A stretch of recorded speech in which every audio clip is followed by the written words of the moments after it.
Voy a leer 1 Pedro 1, del 17 al 21, que son los versículos que vamos a estudiar el día de hoy. Dice así: y si invocáis por Padre a aquel que sin acepción de personas juzga según la obra de cada uno, conducíos en temor todo el tiempo de vuestra peregrinación, sabiendo que fuisteis rescatados de vuestra vana manera de vivir, la cual recibisteis de vuestros padres, no con cosas corruptibles como oro o plata, sino con la sangre preciosa de Cristo, como de un cordero sin mancha y sin contaminación, ya destinado desde antes de la fundación del mundo, pero manifestado en los postreros tiempos por amor de vosotros, y mediante el cual creéis en Dios, quien le resucitó de los muertos y le ha dado gloria, para que vuestra fe y esperanza sean en Dios. Bien, Pedro nos da 4 razones para ser santos. La vez pasada comenzamos a ver la primera razón para ser santos, y que es porque Dios es santo. Punto. Y es que constantemente nosotros podemos leer en la Biblia que en muchos momentos los diferentes autores nos hacen un llamado a la santidad, porque especialmente en Hebreos nos dice que sin santidad nadie verá al Señor. Como dice en Hebreos 12:14, seguid la paz con todos y la santidad, sin la cual nadie verá al Señor. Aquí vale la pena recordar que el creyente es santificado por Dios cuando cree en Cristo. Es decir, en ese momento somos apartados y presentados limpios delante de Dios por los méritos de Cristo y no por los nuestros, desde luego. Y esta viene a ser nuestra nueva posición legal delante de Dios. Entonces, ¿por qué en diferentes partes, y especialmente Pablo a los Corintios, les hace un llamado a la santidad? Como dice en 1 Corintios 1:2, dice: a la iglesia de Dios que está en Corinto, a los santificados en Cristo Jesús, llamados a ser santos, con todos los que en cualquier lugar invocan el nombre de nuestro Señor Jesucristo, Señor de ellos y nuestro. Fíjate cómo habla primero de santificados en Cristo y luego llamados a ser santos. ¿Por qué? Porque son dos cosas distintas. En virtud de que hemos sido santificados por medio de la obra del único hombre santo que ha existido, que es Jesús, nuestra vida debe ser vivida en correspondencia a lo que Él hizo. Como dice aquí, junto con todos los que invocan el nombre del Señor. Y desde luego, vivir en santidad, apartados del mal, es responsabilidad de cada uno de nosotros. Ciertamente, pues implica una lucha que el creyente lleva a cabo cada día, porque todavía vivimos en cuerpos carnales e imperfectos.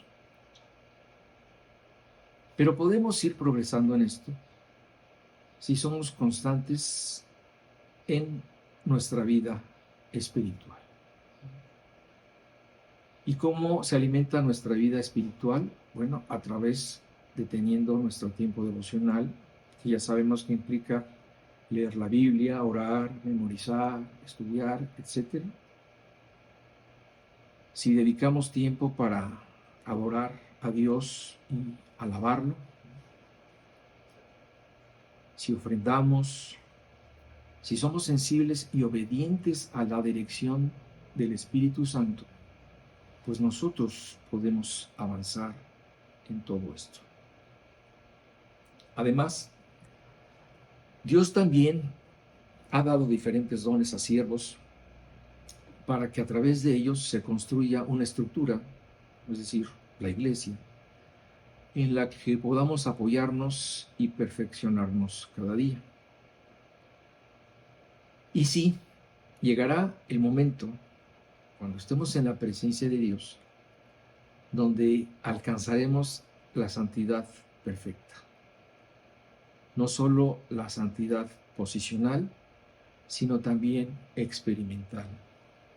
Porque estando en el cielo, seremos semejantes a Cristo y llegaremos a la estatura del varón perfecto, como nos dice Pablo en Efesios 4, del 11 al 13, que dice así: y él mismo constituyó a unos apóstoles, a otros profetas, a otros evangelistas, a otros pastores y maestros, a fin de perfeccionar a los santos para la obra del ministerio, para la edificación del cuerpo de Cristo, hasta que todos lleguemos a la unidad de la fe y del conocimiento del Hijo de Dios, a un varón perfecto, a la medida de la estatura de la plenitud de Cristo. Cuando esto suceda, ¿verdad? Cuando estemos en el cielo y todos unidos en fe y en conocimiento de Cristo, llegaremos a la medida de la estatura de la plenitud de Cristo. Mientras tanto, si usamos nuestra energía, nuestra salud en servir, si practicamos alguna actividad dentro de toda la gran gama de actividades cristianas que pueden existir, poco a poco iremos madurando espiritualmente y por lo mismo creciendo en santidad. Dice la Biblia en 2 de Corintios 7:1 lo siguiente: así que, amados, puesto que tenemos tales promesas, limpiémonos de toda contaminación de carne y de espíritu, perfeccionando la santidad en el temor de Dios. Fíjate, en virtud de que tenemos tales promesas, todas las promesas que podrían implicar, y una de ellas que acabo de decir es que un día vamos a estar en la presencia de Dios y llegaremos a la estatura de este varón perfecto, Jesús. En virtud de todas las miles de promesas que existen, dice: limpiémonos de toda contaminación de carne y de espíritu. O sea, podemos contaminar nuestra carne y nuestro espíritu, perfeccionando la santidad en el temor de Dios. Es decir, la santidad, como en la fe y en muchas otras cuestiones, se va creciendo y se va perfeccionando. Y todo esto bajo el temor de Dios. Recordando lo que dice precisamente este versículo que les leí de Pedro, ¿no? Dice: y si invocáis por Padre a aquel que sin acepción de personas juzga según la obra de cada uno, conducíos en temor todo el tiempo de vuestra peregrinación. Y de esta forma, Pedro nos está dando la segunda forma o la segunda razón para ser santos. Y esta es porque nosotros invocamos el nombre de un Dios santo. Pedro se dirige al creyente y le da otro motivo para vivir en santidad. Y por esta razón debemos presentarnos ante Él limpios. Antes de invocar su santo nombre, debemos confesar nuestro pecado para que nuestras oraciones no tengan estorbo. Y sería muy aventurado decir que el creyente no peca. Sí lo hace. No a la manera de la esclavitud en la que vivía antes, tal vez como un accidente o un tropiezo en su vida, pero este ocasiona una ruptura, no en su relación con Dios, pero sí en su comunión con Dios. Por esta razón, Dios nos ha dado la confesión como un medio para restablecer nuestra comunión con Dios, como nos lo recuerda Juan en 1 Juan 1:9, donde dice: si confesamos nuestros pecados, aquí está dando por hecho, ¿verdad?, que el creyente peca, si no, no diría eso. Dice: si confesamos nuestros pecados, Él, ¿verdad?, Dios es fiel y justo para perdonar nuestros pecados y limpiarnos de toda maldad. En la Biblia encontramos como una práctica recurrente la confesión de pecados. Vemos como David y muchos hombres de Dios, asumiendo, ¿verdad?, reconociendo su debilidad, entendieron la razón por la cual ellos tenían que estar en constante confesión de sus faltas. E hicieron de la confesión, pues, una parte importante de sus vidas. Hay un versículo muy bonito que es el Salmo 32:5, donde dice precisamente esto. Dice: mi pecado, David dice: mi pecado te declaré y no encubrí mi iniquidad. Dije: confesaré mis transgresiones a Jehová, y tú perdonaste la maldad de mi pecado. Y en otras circunstancias, en Nehemías 9:2, se nos habla de una confesión congregacional, una confesión por parte del pueblo de Israel, donde dice: el día 24 del mismo mes se reunieron los hijos de Israel en ayuno y con cilicio y tierra sobre sí, y ya se había apartado la descendencia de Israel de todos los extranjeros, y estando en pie, confesaron sus pecados y las iniquidades de sus padres.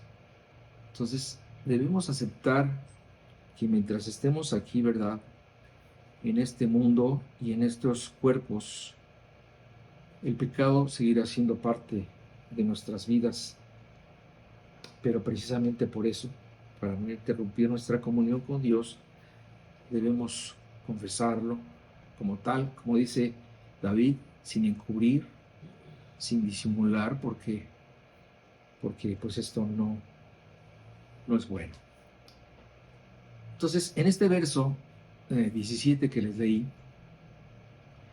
Pedro nos dice algo que Pablo ya nos había dicho: que el camino de santidad es el equivalente a conducirnos en temor a lo largo de nuestra vida. Y Pedro lo dice de una forma muy poética, ¿verdad?, cuando nos dice: condúzcanse en temor todo el tiempo de vuestra peregrinación. Esto está bellísimo, ¿verdad? ¿Por qué? Porque nos recuerda que en esta vida, pues, estamos de paso, que somos extranjeros y peregrinos en este mundo. ¿Por qué? Porque nuestra ciudadanía está ¿en dónde? En los cielos. Amén. Amén. Y precisamente la vida de los que no conocen a Dios se caracteriza porque no viven en temor a Dios. Es decir, viven una vida sin temor a Dios. Esto se nota porque lo desafían constantemente por medio de una vida disoluta, ¿verdad?, por blasfemar su nombre y vivir en contra de sus mandatos. Y como dice del impío en el Salmo 32:1, dice precisamente esto, ¿no? No hay temor de Dios delante de sus ojos. Es decir, es la característica más importante de las personas que no conocen a Dios. No hay temor de Dios delante de sus ojos. Y esto se nota, ¿verdad? Así viven. Viven hundidos, además, en el peor engaño que produce vivir en pecado, que es creer que su forma de vivir, pues, no trae consecuencias. Y esto es muy importante de considerarlo, porque el que pierde temor a Dios, le pierde temor al pecado. La tercera razón para ser santos que nos comparte el apóstol Pedro es en razón de que hay un juicio. Pedro nos recuerda que Dios dice exactamente todo lo contrario al pensamiento de los que no temen a Dios, de aquellos que creen que pueden vivir su vida como quieran. Nos dice que Dios un día juzgará a todas las personas sin excepción en un juicio final donde Él juzgará a todos por sus obras. Aquí Pedro lo dice, ¿verdad? Dice que el Padre, sin acepción de personas, juzga según la obra de cada uno. Entonces, por ejemplo, la Biblia nos habla del juicio que habrá para los incrédulos, que será un juicio de condenación. Y dice en Apocalipsis 20:12 cómo será este juicio. Y dice: vi a los muertos grandes y pequeños de pie ante Dios, y los libros fueron abiertos. Y otro libro fue abierto, el cual es el libro de la vida. Y fueron juzgados los muertos por las cosas que estaban escritas en los libros según sus obras. Este es el juicio del incrédulo, que será de acuerdo a lo que hizo, ¿verdad? De acuerdo a sus obras, pero desde luego será un juicio para condenación. También la Biblia habla de que Él juzgará la obra de los creyentes. En este caso, no para condenación, pero sí para determinar pérdida o premio según haya sido su servicio en esta tierra. Y este juicio del incrédulo, ¿verdad? El primero se llamaba el juicio del gran trono blanco, y este juicio la Biblia lo llama como el juicio del creyente, lo llama el tribunal de Cristo. Y dice así, en 1 Corintios 3, del 13 al 15, dice: la obra de cada uno será manifiesta, porque el día la declarará, pues por el fuego será revelada, y la obra de cada uno, cual sea, el fuego la probará. Si permaneciere la obra de alguno que sobreedificó, recibirá recompensa. Si la obra de alguno se quemare, él sufrirá pérdida, si bien él mismo será salvo, aunque así como por fuego. De cualquier forma, el veredicto de Pedro, ya sea hacia un creyente o hacia un incrédulo, es el juicio. Continúo con los versículos 18 y 19 del primer capítulo de Primera de Pedro. Dice: sabiendo que fuisteis rescatados de vuestra vana manera de vivir, la cual recibisteis de vuestros padres. Este es un paréntesis. Si lo quitamos, leeríamos así: sabiendo que fuisteis rescatados de vuestra vana manera de vivir, ¿verdad? No con cosas corruptibles como oro o plata, sino con la sangre preciosa de Cristo, como de un cordero sin mancha y sin contaminación. Y aquí leemos la cuarta razón por la cual Pedro nos dice que debemos ser santos, y es precisamente por el costo de nuestra santificación. Pedro concluye su lista de razones para ser santos con una razón muy poderosa: porque el precio de nuestra santificación fue la sangre de Cristo. Nuestra vida vivida en santidad debe ser en razón de que fuimos rescatados a través de un precio muy alto, de un precio impagable para cualquiera. Y Pedro comienza esta expresión, ¿verdad?, diciendo que fuimos rescatados. Es importante hablar un poco acerca de esta palabra griega, lutrón, que contiene la idea de redimir, salvar, liberar y rescatar a alguien pagando un precio. Por eso Pedro la usa apropiadamente en este versículo. Y mira, tal vez a nosotros pues este término no nos diga mucho, ¿verdad? Redimir, rescatar, liberar. Pero los oyentes originales de Pedro, al oír rescate o redención, irremediablemente pensaban en la primera Pascua que celebraron sus padres, en la cual, gracias a la sangre de un cordero, fueron liberados de la muerte y fue posible el rescate de su esclavitud.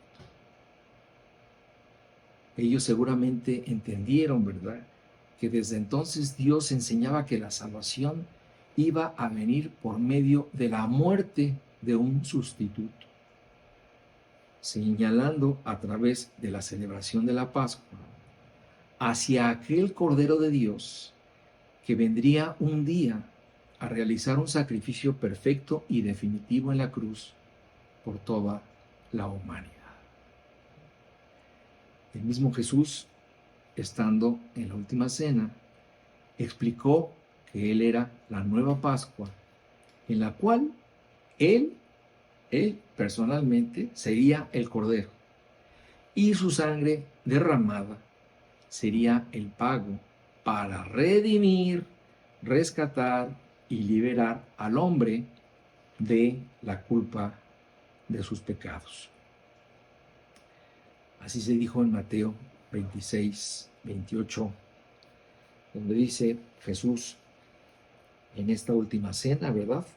Dice, porque esto es mi sangre del nuevo pacto, que por muchos es derramada para remisión de los pecados. Estas palabras, remisión, rescate, liberación, son equivalentes.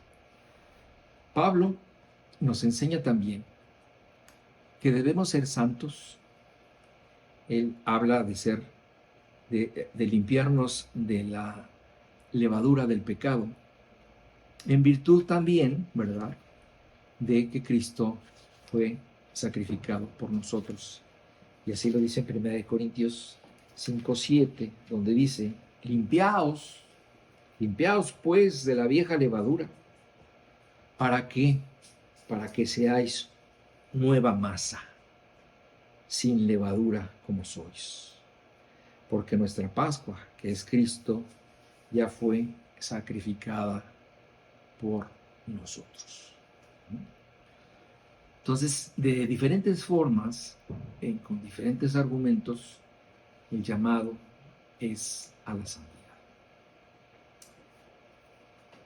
Debe quedar claro, ¿verdad?, por lo que hemos estado leyendo.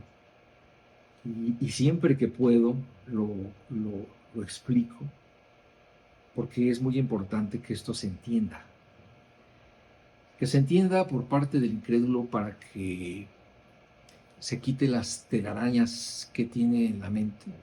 Y es importante también por parte del creyente para que lo pueda explicar bien a las personas cuando se abre la oportunidad de hablarles de Cristo. Y esto es el hecho de que no está en manos de nadie pagar por su salvación. Y es que algunos creen que sí pueden. Otros han sido engañados por su religión, diciéndoles que si hacen esto o aquello, si dicen lo cual o pagan tanto, ellos podrán alcanzar la salvación. Pero ¿sabes una cosa? Te están mintiendo. Se están aprovechando de que tu conciencia te dice que has fallado y que necesitas hacer algo, pero en realidad nada puedes hacer. Una ley infringida, ¿verdad?, es una falta consumada. Y lo único que puedes hacer es arrepentirte y confiar en la obra que Cristo hizo por ti en la cruz. ¿Por qué? Porque Jesús ya pagó el precio de tu salvación. Ya no hay nada que pagar. Solo hay que aceptar y creer que el Cordero de Dios Jesús pagó por tus pecados. ¿Y por qué lo hizo? Pues porque eres digno, ¿verdad? Porque eres lindo y bueno, porque has sido predestinado, ¿no? Porque Dios ama al hombre, porque no quiere que ninguno perezca, y se pone al alcance de todos para que puedan creer en Él. Esto es algo que nosotros debemos tener muy, muy presente, porque si tú te das cuenta, la mayoría de las religiones promueven la salvación a través de sus obras. Y con estas van así como que poniéndole créditos a su balanza, y finalmente ellos van a poder alcanzar la salvación. Pero esto no es verdad. Nadie. Aunque hiciera lo más que pudiera hacer, nunca estaría a la altura de la obra perfecta que Jesús realizó en la cruz a través del derramamiento de su sangre, con la cual te santificó y te apartó para Dios.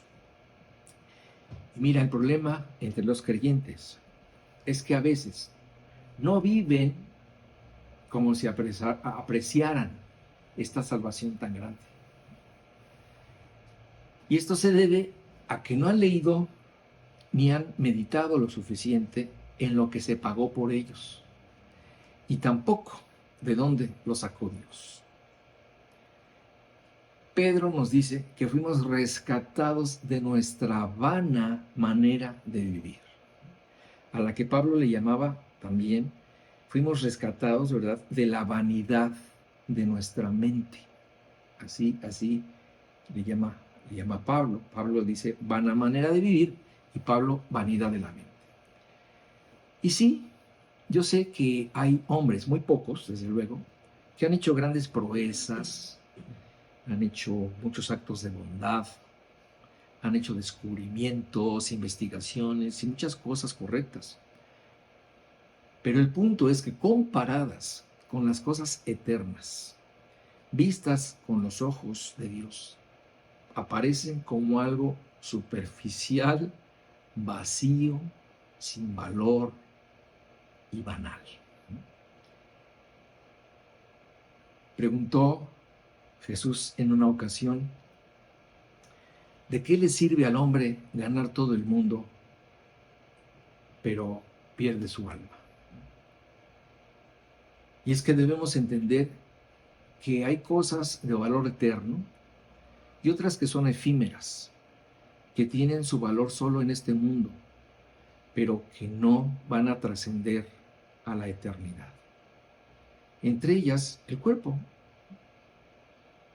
que es perecedero y efímero en comparación con el alma que es eterna. Y como les decía, pues sí, las cosas que van a trascender la eternidad son estas, no las que están aquí en la tierra. Allá, pues ni las vacunas, ni los analgésicos, ni las grandes obras de la ingeniería, ni las más enredadas disertaciones filosóficas, ni los más grandes descubrimientos, ni nada, absolutamente nada de lo que sirvió aquí, servirá allá. Solamente la conexión que hayas logrado aquí con Dios es la que trascenderá a la eternidad. Nada, absolutamente nada más. Y precisamente por esta razón, la Biblia presenta la vida y los valores de la vida común como banales. Y en contraste, presenta los propósitos y la finalidad de la vida del creyente. Fíjate, los propósitos y la finalidad de la vida del creyente la presenta como la obra más importante que se pueda realizar en este mundo. Esta no es banal, porque esta trasciende. Precisamente de la vana manera de vivir es la vida de la que nosotros nos debemos desligar. Por dos razones: por lo que es en sí misma y por el lugar a donde nos puede llevar. Porque dice la Biblia en Proverbios 14:12, hay camino que al hombre le parece derecho, pero su fin es camino de muerte. Entonces, los caminos del hombre le pueden parecer muy correctos y puede engañarse en que está haciendo las cosas bien, pero a la luz de la enseñanza de Dios puede ser un camino de muerte. O como dice Pablo en Romanos 8:6, que el ocuparse de la carne es muerte, pero el ocuparse del Espíritu es vida y paz. Ciertamente, nadie nace siendo un creyente.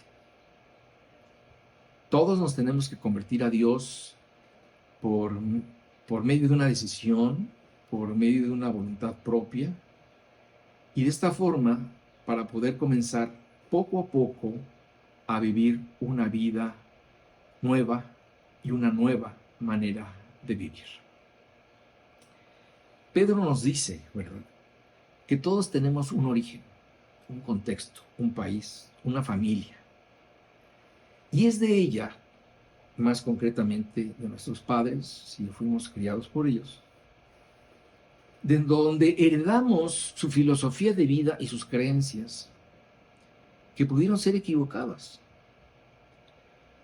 pero que no deben ser un pretexto para que nosotros no busquemos la verdad o la forma de tener una verdadera relación con Dios, y no meramente religiosa, ritual o ciega. De esta forma equivocada y sin Dios es de la que Dios nos rescata. Y Pedro hace énfasis en recordarnos que este rescate no se lleva a cabo por medio de las cosas a las que les damos valor en este mundo. Al mencionar al oro y a la plata, lo hace a manera de ejemplo para ilustrarnos que la redención del hombre no se logró por medio de cosas corruptibles ni perecederas.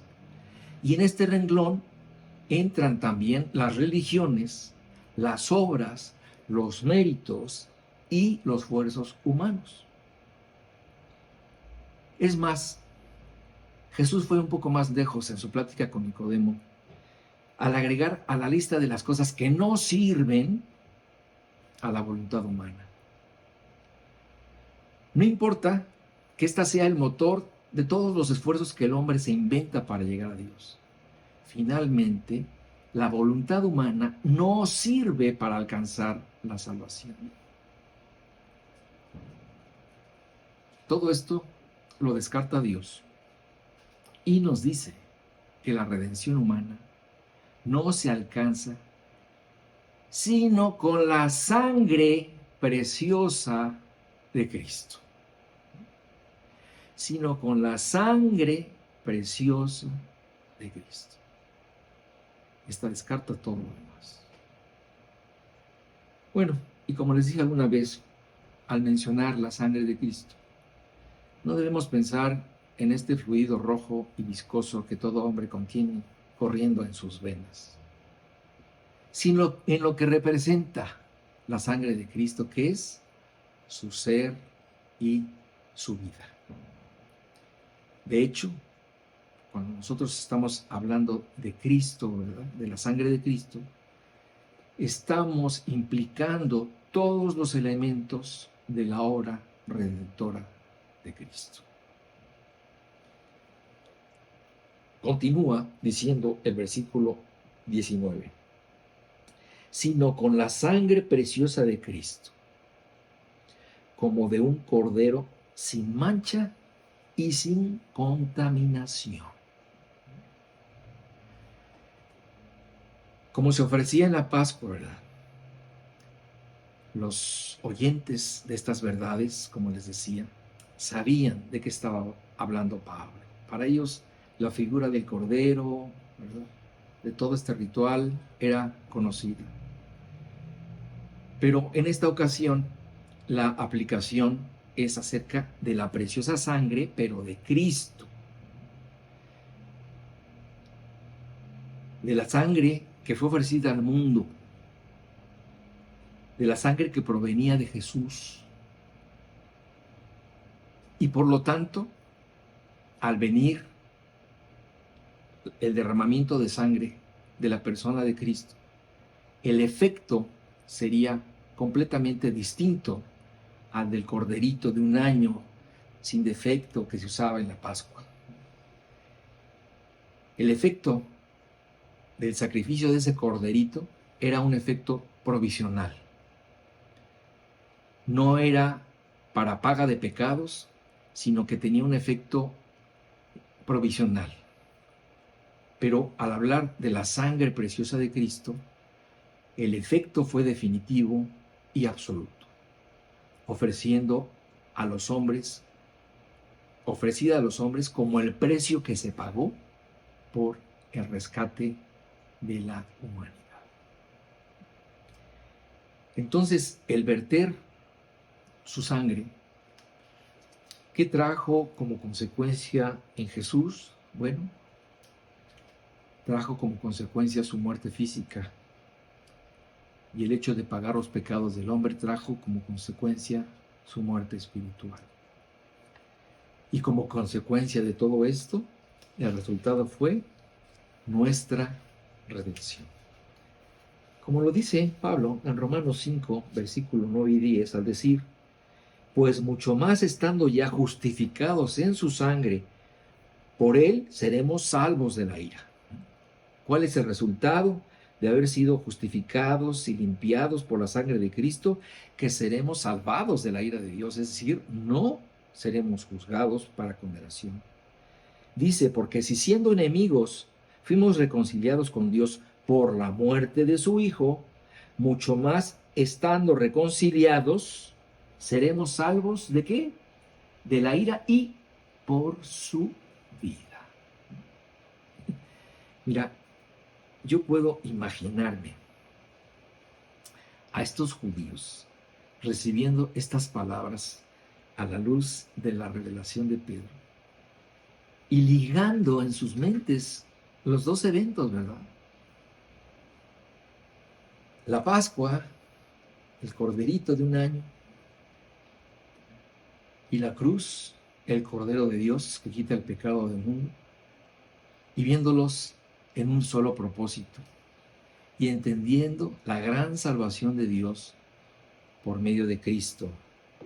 Como dice Pablo en 2 Corintios 5:21, cuando dice que al que no conoció pecado, Jesús, por nosotros lo hizo pecado, para que nosotros fuésemos hechos justicia de Dios en él. Y mira, yo puedo entender tal vez que a nosotros, sin el transformo cultural que tenían esos judíos, a lo mejor nos cuesta un poco más de trabajo que esta verdad nos haga clic, ¿verdad?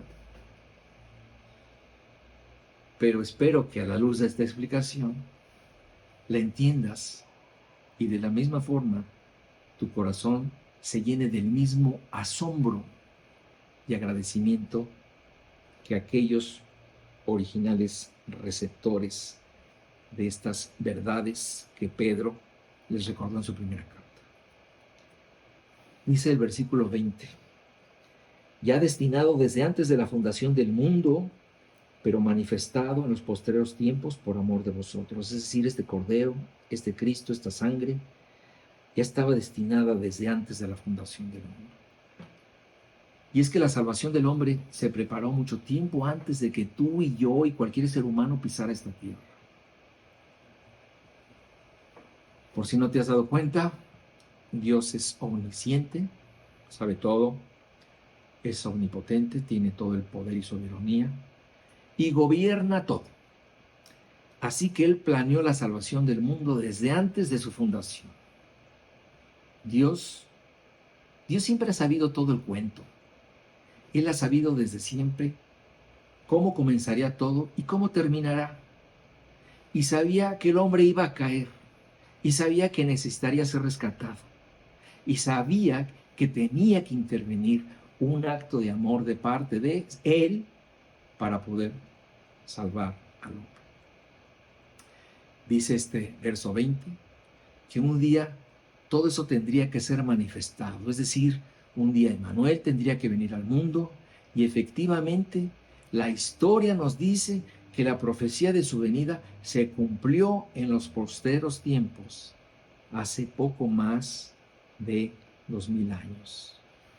La profecía prometida se cumplió en el momento indicado, en el momento en que Dios dijo que tenía que suceder, como lo recuerda Pablo en Gálatas 4:4, cuando dice: cuando vino el cumplimiento del tiempo, Dios envió a su Hijo, nacido de mujer y nacido bajo la ley.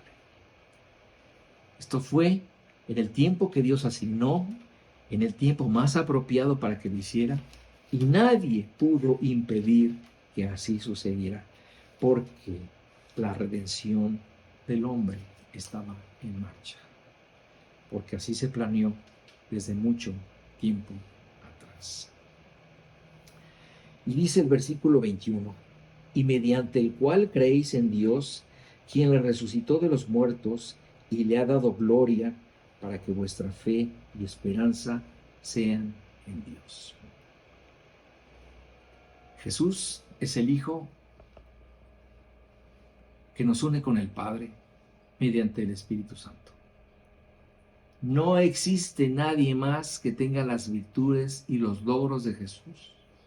Por lo tanto, no existe otro Salvador o Salvadora. No existe. Como lo dice en Juan 14:6, ¿verdad? Cuando Jesús dijo: yo soy el camino, no un camino. Yo soy la verdad, no una verdad, ¿verdad? Y yo soy la vida, no una vida. Y cerró estas definitivas expresiones diciendo: y nadie puede llegar al Padre si no es a través de mí. Desde siempre Jesús, ¿verdad?, fue señalado por Dios como el enviado, como el Hijo, como el vínculo entre Dios y los hombres. Y lo dijo muchas veces. ¿Recuerdas cuando fue bautizado por Juan en el Jordán? ¿Qué fue lo que dijo Dios de Jesús? Este es mi Hijo amado en quien tengo complacencia. Cuando Jesús estuvo en la cruz, ¿qué fue lo que gritó? Consumado es, porque él había terminado su obra.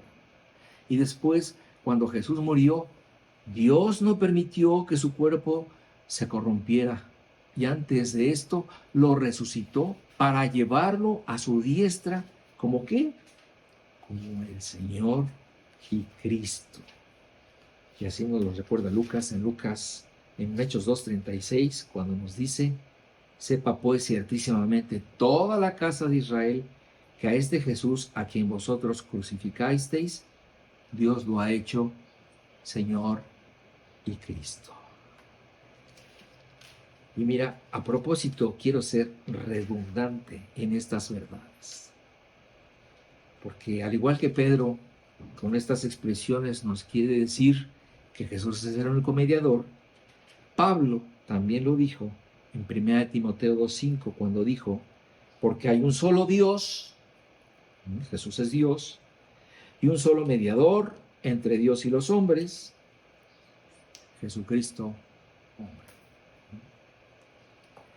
Jesús es el único mediador y el único resucitado, que recibió la gloria de Dios por sus méritos.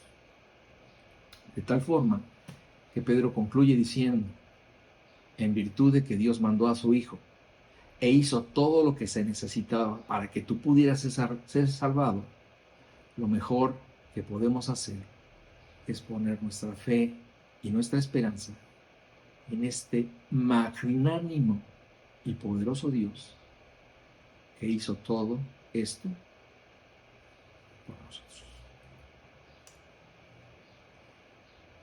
Hermanos, que Dios los bendiga. Maranatha, el Señor viene.